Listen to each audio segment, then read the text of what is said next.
Hello and welcome. I'm your host, Adam Hawkins. Each episode, I share a small batch of software engineering theory and best practices. If you enjoy this podcast, then please subscribe and share it with your friends and colleagues. Well, hello again. Adam here for the next episode of Small Batches.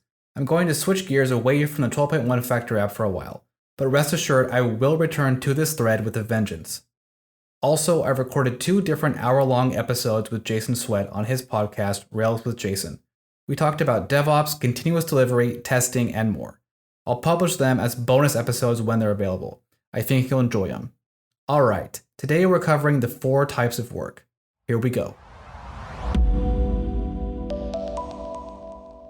Every team needs a taxonomy to categorize the work they do. Taxonomies make it easier to reason abstractly about work and its role in the business. There are 2 types of work on the surface: features and non-features. Features require no further explanation. Non-features, though, are a bigger group. Bugs or defects fall into this category. Defects and features do not account for all the other work software teams do, though. Features and defects are easy to grok because they correlate directly with business value.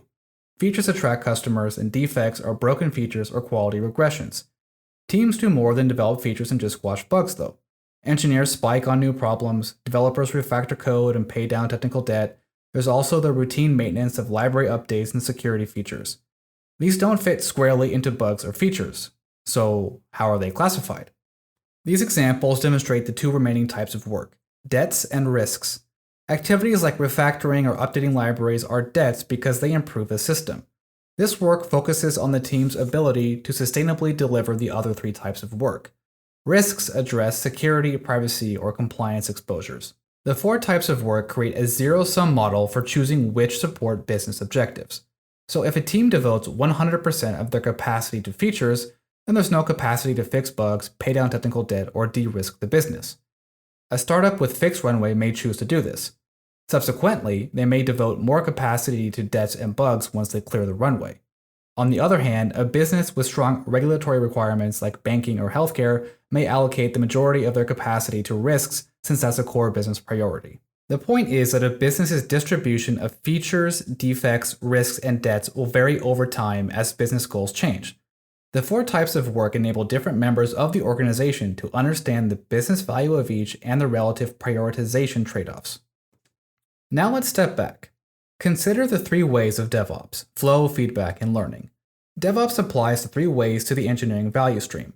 Now ultimately, one of these 4 types of work will land in an engineer's backlog. That's where DevOps kicks in. If we think more abstractly, then we can break free of the engineering-centric perspective. The principle of flow states that work should move from development to production as quickly as possible. Then, the principle of feedback says that information about production should drive future development. The 4 types of work correlate with business telemetry. Features provide value, fixing bugs improve quality, and each of these makes customers happy. Paying down debts keeps costs down, and mitigating risk keeps other factors stable.